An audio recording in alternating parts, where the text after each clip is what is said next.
The Petro de Luanda versus Cape Town Tigers game will live on as an instant classic. This game went to overtime. So in the previous video, we talked about the Alali Benghazi team beating the River Hoopers and punching their ticket to the BAL finals. And right now, the Petro de Luanda are back in the finals. The last time the Petro de Luanda team were in the finals was in 2022, and they matched up against the US Monastir, but they lost. And in this go around, they're looking to redeem themselves and go ahead and win that elusive BAL championship that they have been close to, but they have not been able to get to. So in the first inaugural season of the BAL, the Petro de Luanda team finished number 3. They finished with the bronze. And in season 2, they've always been improving. Season 2, they made the finals, but they finished number 2.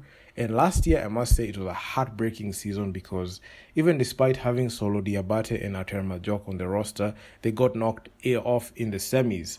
And Petro, they're an OG team, and they're looking towards just making their history. And a BAL championship is due for them. And they have managed to not only beat the Cape Town Tigers, but also just go back to the BAL finals where I feel like they belong and they need a championship immediately. But looking at this game, it was a nail-biter all through, and there was the urgency from the Cape Town Tigers team to go ahead and win this game and push this game to overtime, and they did exactly that.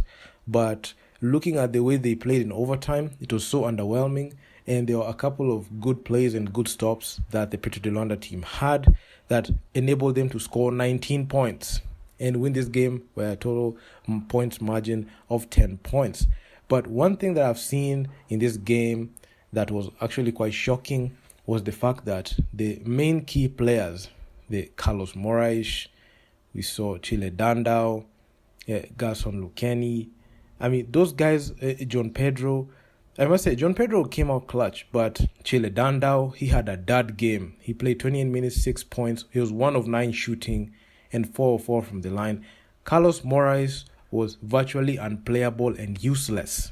And I must say, his productivity was needed, but he was nowhere to be seen. I don't know where he was.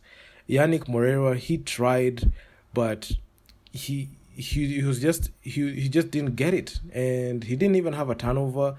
But his 5 personal fouls limited his defense because a lot of times when he got to close contact with the other Cape Town Tiger player playing on offense, his whistle for a foul and his defense was just stifled. And majority of the players were just filling off the fouls sheet because Gerson Domingos, he had 3 personal fouls, Yannick Moreira 5 fouls, Lukeni, he had 3, Boubacar Gaku 4, and Gofate Bwambi, he had 4, and Markeith Cummings, he had 4. So we had the main guys just either they're not showing up offensively, or number 2, they're filling up the fouls. So their defense is stifled every single time. And with that, as the game progressed, they were sending the Cape Town Tigers team to the line, and this one was a heartbreaker. And in the last few possessions that the Petro de Luanda team had in overtime, they used that to be able to even get a 10-point differential between them and the Cape Town Tigers. And this was something that was needed, as Nicholas Faust, this is the unsung hero of the Petro de Luanda team. I don't think the Petro de Luanda team would be able to have a high 3-point percentage without him. And Nicholas Faust is what the Cape Town Tigers wanted Carlos Moraes to be. And Carlos Moraes has looked very poor. I know he came out with in an interview saying that, we're happy to be back in the final, or we'll be back in the semis, and we're going to do everything he can. But if you look at him in the stat sheet, look at what he did. Carlos Moraes was 1 of 7 with 4 points in 17 minutes played. Did virtually nothing. But Nicholas Faust, he was 7 of 16 shooting from the field, and he was 7 from 15 from downtown, led in threes. I know Lukeni, he was following him with 5 threes, but Nicholas Faust's 7 threes made the difference, as he was able to knock down very crucial shots down the stretch, and it gave the Petro de Luanda team live. I've seen him play even in the previous series where they played against the Downers, and I must say, Nicholas Forst was the X factor in this team.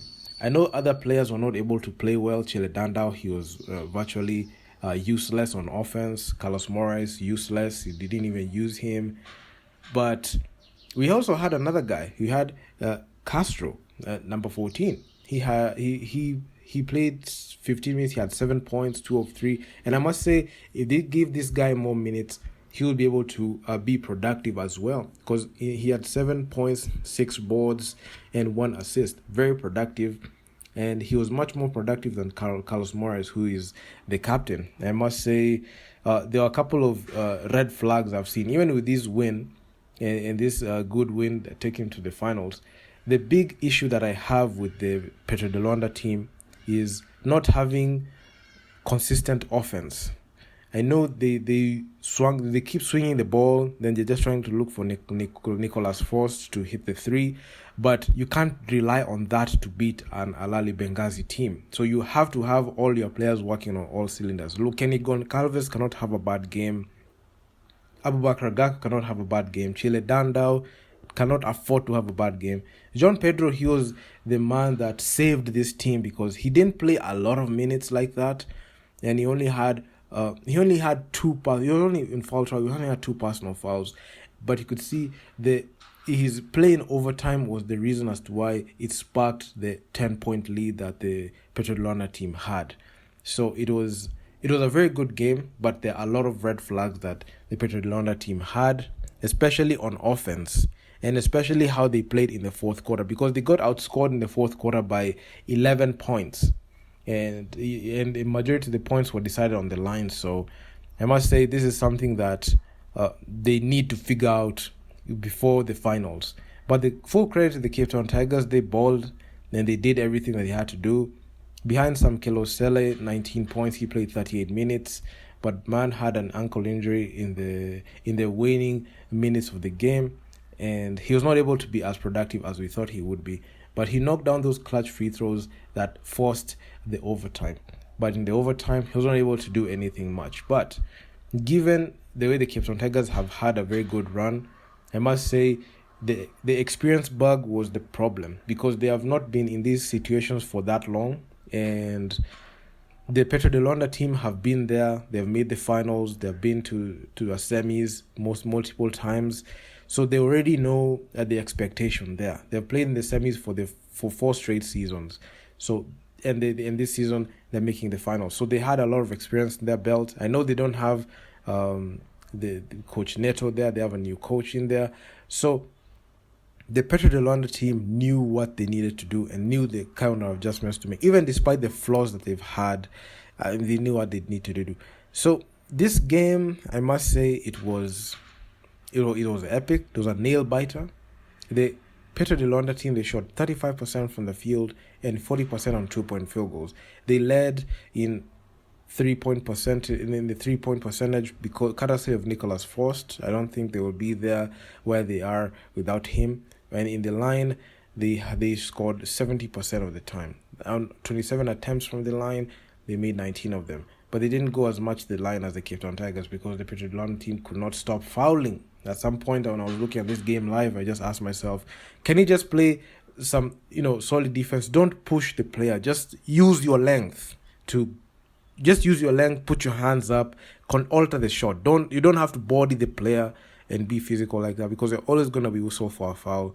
And a lot of times, even the officiating, when I was watching it live, I got very frustrated with the officiating, because you could see the Cape Town Tigers were getting calls in their favor, but the Petro de Luanda team did not get some calls in their favor. There's this point where Nicholas Forst, he got crowded out and he got pushed and he fell hard on the ground, but still they didn't even call a foul on that one. They didn't even send him to the line. So it was something that it was really, really frustrating for me to watch. And the consistency in the BAL refs is questionable. I know they have a replay center, but the way they are calling fouls, especially sending teams to the line, is something that I really, really do not like. And not just calling fouls it was crazy. It was crazy, man. But anyway, the Petro de Luanda, they led in rebounds. They are rebounded the Cape Town Tigers 61 boards. They had 26 assists, 9 steals, and 4 blocks. So this game, the people in attendance was 6,072. I must say, a lot of people are tuning into these ball playoffs, and they have shown that they are just an instant attraction, and a lot of people are just looking at this. I'm very happy to see the Cape Town Tigers perform like this. I know I didn't have so much expectations on this team, because I felt like the Cape Town Tigers, after that upset to FUS Rabat, I didn't think that they had what it takes to make it to the finals. And I must say I was proven right, but they were in striking distance. They did not lay down for anybody, and they just knew what they needed to do. But for the Petro de Luanda team, they have met the Cape Town Tigers a couple of times, and Petro, they have won a couple of matchups. In the first time they met, Petro beat them 90-61. In the second time the Cape Town Tigers met Petro, Cape Town Tigers just got blown out brutally. That game ended 87-48. And in the third time I saw them meet, the game ended 188. And in the game that really pissed me off, and I didn't think that it was a game that they were supposed to lose, was the last matchup in the Kalahari Conference between the Cape Town Tigers and the Petro de Luanda team. This game ended 84-78 with Cape Town Tigers getting their first win over the Petro de Luanda team for the first time. They tasted victory for the first time in that game. And I believe that's the game that even Coach Jose Neto fired, because of the sheer lack of adjustments they made to be able to win that. But given the Petro de Luanda team's experience, I don't think that they are going to lose at all. And I was very excited to see this game pan out the way it did. So the Petro de Luanda team are slated to match up against the Al Ahly Benghazi team, and it's just going to be an epic finals showdown. And this game will be in June 1st. And yours truly will just be watching the games, and I'll also keep you updated and plugged in on what is happening all through. So if you guys like the video, make sure to leave your feedback down in the comments. Tell me what you think about this Petro de Luanda team. What do you think about the Al Ahly Benghazi team? I know I've talked about them a lot in this channel. I've made a couple of videos talking about them. And yeah, just drop me your opinions down in the comment section. I'm going to talk to you guys in the next one. Peace out.